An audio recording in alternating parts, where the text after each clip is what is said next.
السلام علیکم۔ میں امید کرتی ہوں کہ آپ سب خیریت سے ہوں گے۔ ڈیئر اسٹوڈنٹس، ہم کلاسیکل شاعر خواجہ میر درد کے حوالے سے بات کر رہے تھے، اسی کو مزید آگے بڑھاتے ہیں۔ درد کے کلام میں تصوف کے مسائل سے متعلق اشعار بڑی کثرت سے ملتے ہیں۔ اس قسم کے صوفیانہ اشعار اور شاعروں کے دیوانوں میں بھی ملتے ہیں، اسی لیے ضروری ہے کہ ان کی شاعری سے ان امتیازات کا سراغ لگایا جائے جن سے وہ دوسرے شعرائے اردو سے ممتاز نظر آتے ہیں۔ یہ خیال حقیقت کے قریب معلوم ہوتا ہے کہ حقیقی صوفی شاعر کو پہچاننے کے لیے اس کے صوفیانہ اشعار کے مقابلے میں اس کے عام عاشقانہ اشعار کا مطالعہ زیادہ مفید ثابت ہوگا، کیونکہ انہیں اشعار کے لہجے اور تیور سے ہم اس کی شخصیت کے پوشیدہ اور چھپے ہوئے نقوش کو پہچاننے میں کامیاب ہوں۔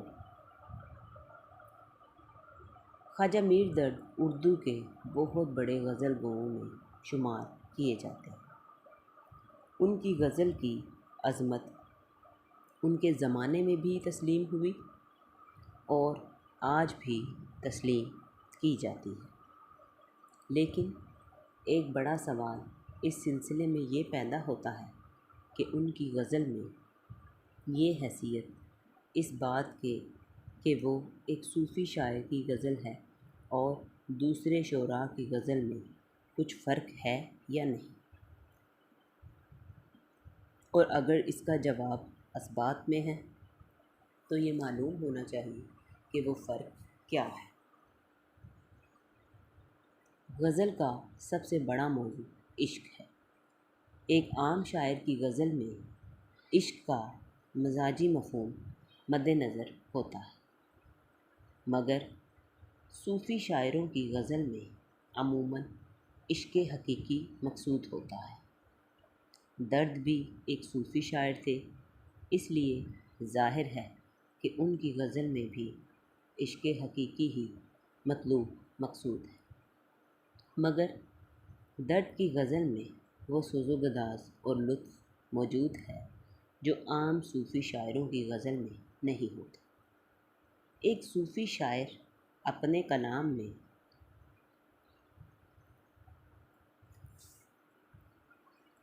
شوق و مستی پیدا کر سکتا ہے، مگر ضروری نہیں کہ اس سے تغزل کے سارے تقاضے پورے ہوں،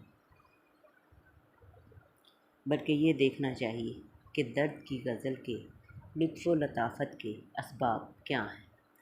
اس کے علاوہ یہ بھی دیکھنا چاہیے کہ ان کی صوفیانہ زندگی اور ذہن نے ان کے طریقے اظہار اور طرز بیان پر کیا اثر ڈالا۔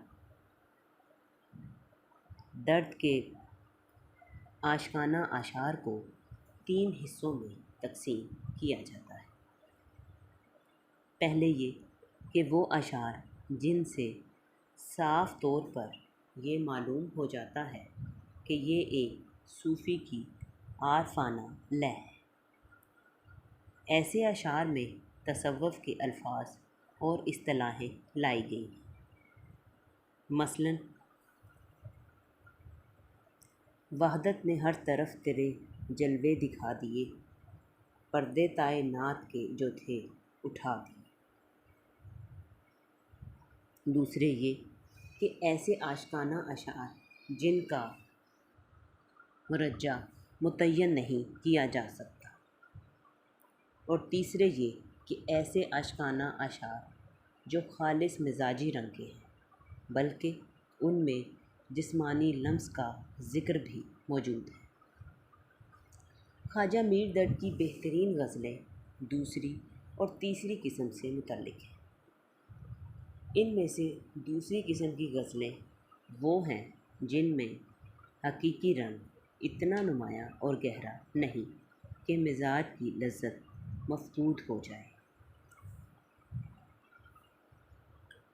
اس کے برعکس مزاج کا رنگ بھی اتنا واضح اور کھلا نہیں کہ حقیقت کا تصور بھی قائم نہ کیا جا سکے۔ مجاز و حقیقت کا یہ پیوند دراصل درد کے صوفیانہ ذہن کا نتیجہ ہے۔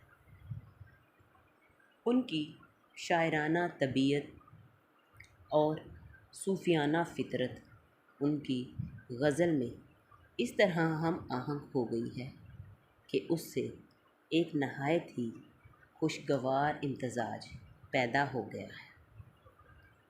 اس کی وجہ سے ان کی غزل اپنی پرشوق عاشقانہ ترنگ کے باوجود اپنے عارفانہ مرکز تحریک سے دور نہیں۔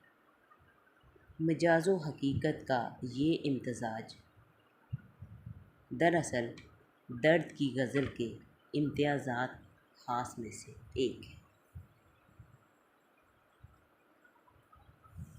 عملی صوفیانہ زندگی اور مکمل ثبوت حقیقت آشنائی کے باوجود درد نے جس طرح اپنی شاعری میں مجازی لذت پیدا کی ہے، غالباً اسی کی بنا پر زمانے نے انہیں قبول عام کی سند عطا کی۔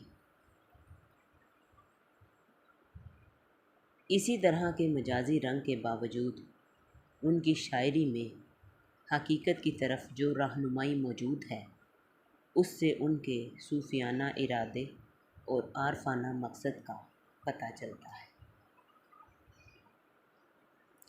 درد کی بہت سی غزلیات ایسی ہیں جو مجاز اور حقیقت دونوں کا پیغام دیتی ہیں۔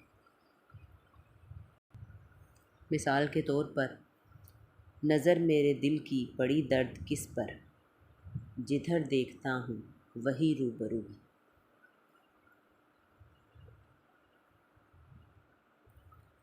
اس قسم کے اشعار میں درد ایک ایسے عاشق کی زبان میں گفتگو کر رہے ہیں جس کے محبوب کا تشخص و تعین نہیں کیا جا سکتا۔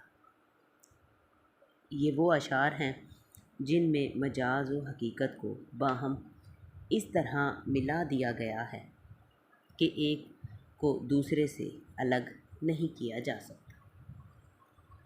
درد کے دیوان میں ایسے عاشقانہ اشعار بھی غزل کے اعتبار سے نظر انداز ہونے کے قابل نہیں، بلکہ اوقات ان میں مجازیت کا اتنا غلبہ ہوتا ہے کہ ہمیں ان کی حقیقت پرستی پر شبہ ہونے لگتا ہے۔ درد کے کلام کا حصہ میر تقی میر اور میر سوز کے کلام سے کچھ ملتا جلتا ہے۔ مثال کے طور پر دل بھی تیرے ہی ڈھنگ سیکھا ہے، آن میں کچھ ہے، آن میں کچھ ہے۔ درد کی شاعری کا وہ حصہ جس کی بنا پر انہوں نے اپنے زمانے سے خراج تحسین وصول کیا اور شعرائے عصر میں بلند ترین جگہ پائی، اور حقیقت یہ ہے کہ درد اگر محض شاعر ہوتے تب بھی اس قسم کے کلام کی بنا پر انہیں اپنے زمانے کے ممتاز شاعروں کی صف میں جگہ مل جاتی، کیونکہ ان کے اشعار میں ایک وقار، ایک طرح کی پاسداری اور ایک رکھ رکھاؤ موجود ہے، جس سے معلوم ہوتا ہے کہ صوفیانہ تربیت شاعر کو بے راہ روی سے روک رہی ہے۔ درد کے بہت سے اشعار میں بھڑنا اور بھڑانا جیسے الفاظ کی بدولت لمس کی خواہش کا بھی پتہ چلتا ہے، مگر ایسے اشعار میں مصنوعی ہیجانی کیفیت پائی جاتی ہے، جس سے یہ ظاہر ہوتا ہے کہ شاعر شاعری کی رسم پوری کرنا چاہتا ہے، فقط یعنی اس قسم کے اشعار مزاج بدلنے کے لیے ہیں، جیسا کہ غزل کے تنوع کا مدعا یہی ہے اور اس تنوع کے اندر درد کی اصل صوفیانہ آواز پہچانی جاتی ہے۔ خواجہ میر درد کی آواز کا یہ اختلاف ان کی تشبیہوں اور استعاروں سے بھی ظاہر ہوتا ہے۔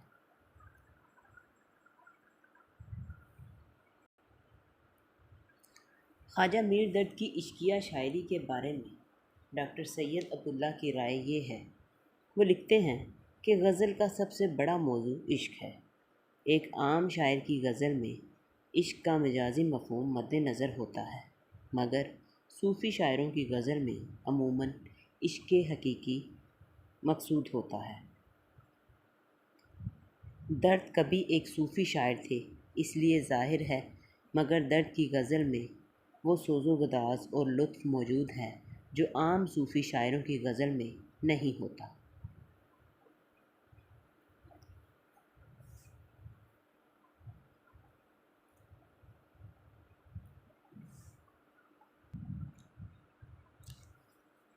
خواجہ میر درد کی شاعری سے ایک ایسا انسان بھی سامنے آتا ہے جو کائنات اور انسانی ذات کے بھید جاننے کے لیے ہمیشہ مضطرب نظر آتا ہے۔ ان بھیدوں کو انسان ہزاروں برس سے جاننے کی مسلسل کوشش کرتا رہا ہے۔ ڈاکٹر تبسم کاشمیری لکھتے ہیں، درد کے ہاں تجسس میں جہاں اسرار کا احساس ہے، وہاں حیرت و اضطجاب کی کیفیات بھی موجود ہیں۔ اپنے آپ کو تخلیق کائنات اور خالق کائنات کو جاننے کا تجسس اور اسرار جوانی سے بڑھاپے تک ان کے ساتھ ساتھ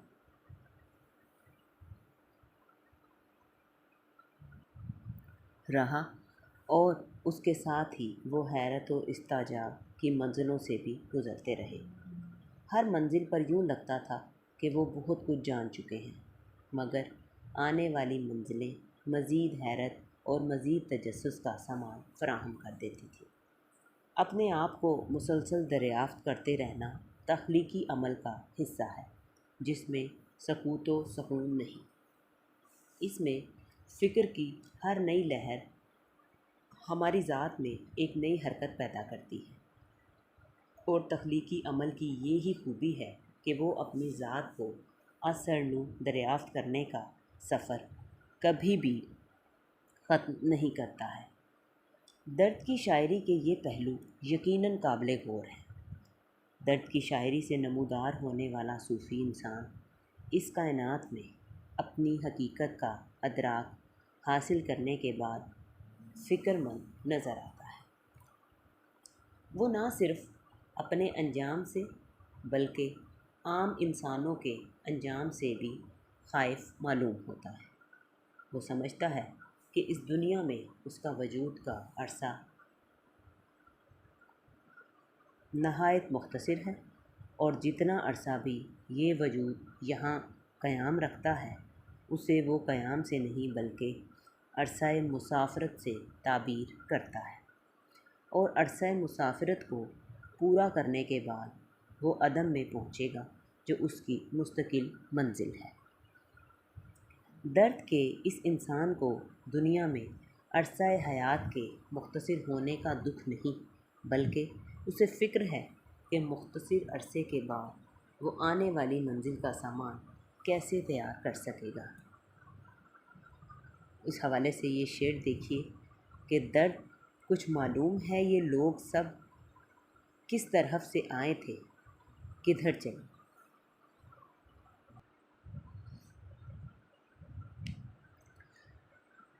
اب دیکھتے ہیں کہ درد کی شاعری کے بارے میں مختلف ناقدین کی جو ہے وہ کیا رائے ہے۔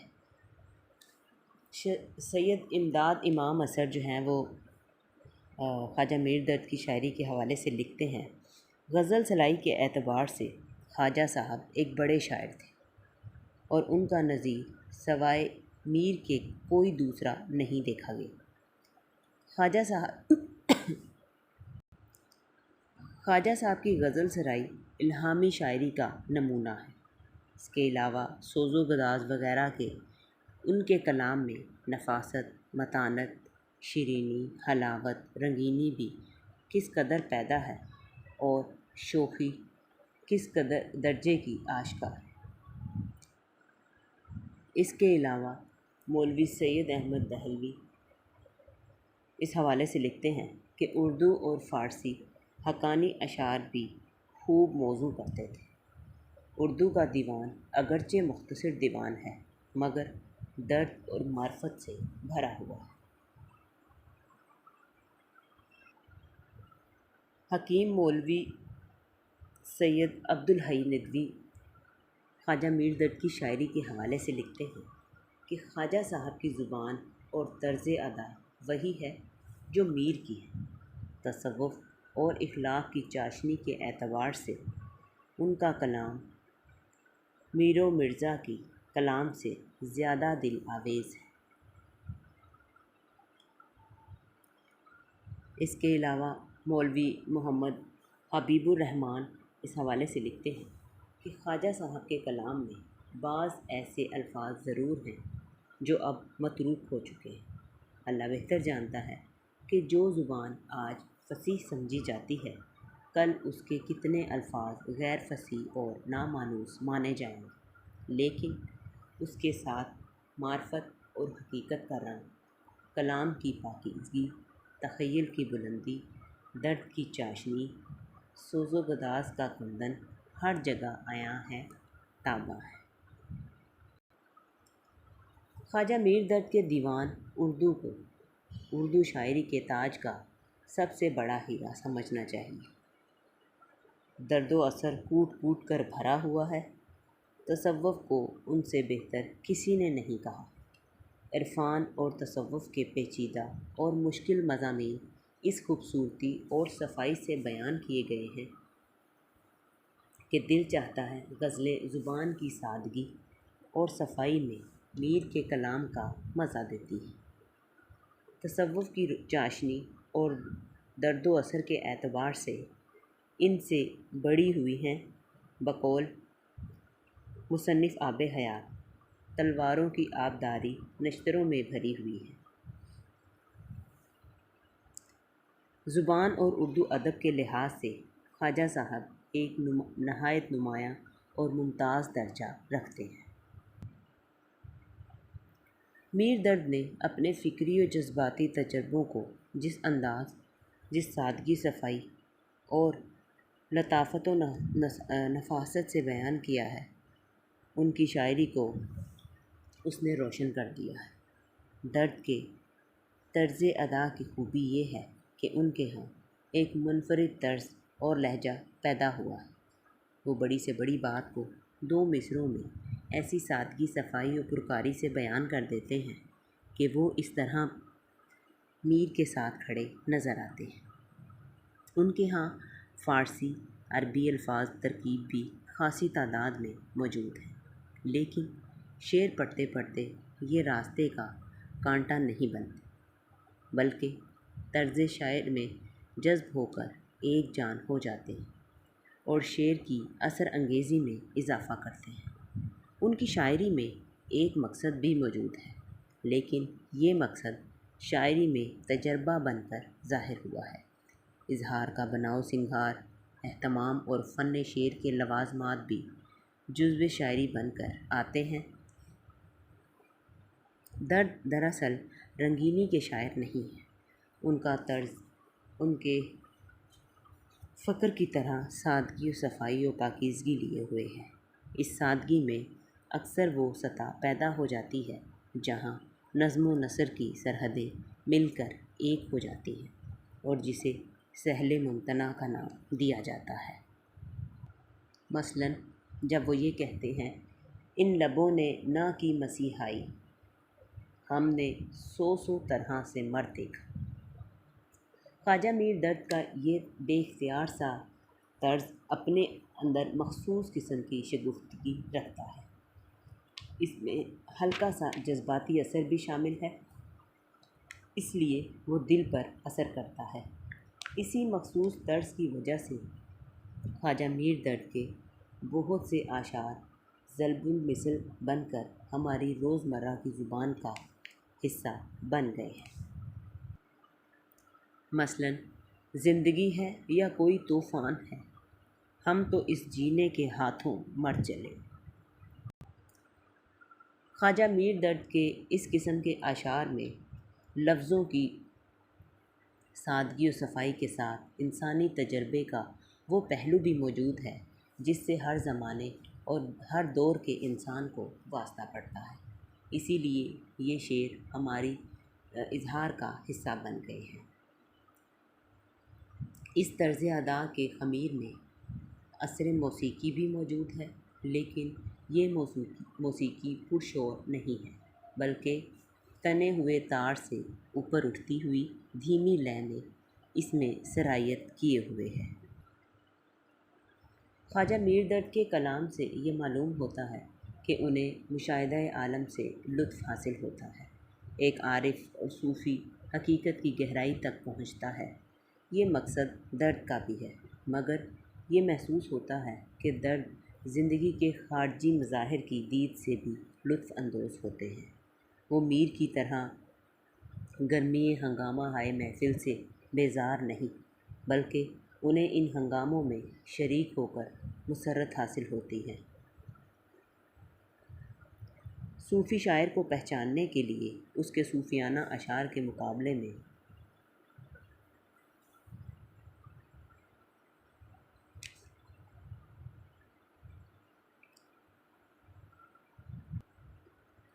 اس کے عام عاشقانہ اشعار کا مطالعہ بھی اسے سمجھنے اور اس کی عظمت کے تعین میں مددگار ثابت ہوتا ہے۔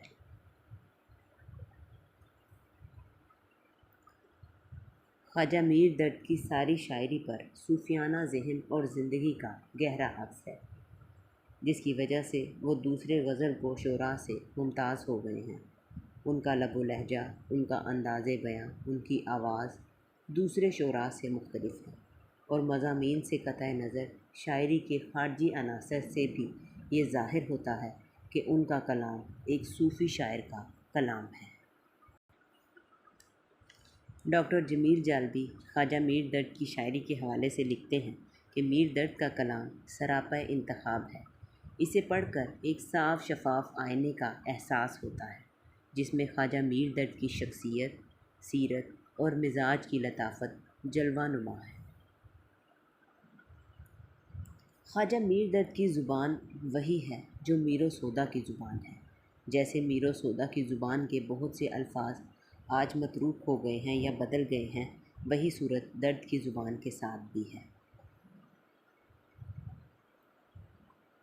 لیکن انہوں نے میر کی طرح خالص عوام کی زبان کو استعمال نہیں کیا، بلکہ ایسے الفاظ اور محاورہ یا روزمرہ استعمال کیے جو عوام و خاص میں یکساں طور پر رائج تھے۔ اسی لیے ان کی زبان یکساں و ہموار ہے۔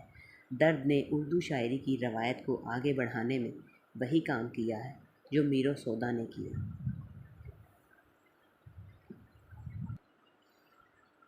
یہی وجہ ہے کہ آج ہم ان کی صوفیانہ شاعری کو شعوری سطح کی شاعری سے تعبیر کرتے ہیں۔ ڈیئر اسٹوڈنٹس، ہم نے خواجہ میر درد کے حوالے سے مختصراً گفتگو کی۔ Next time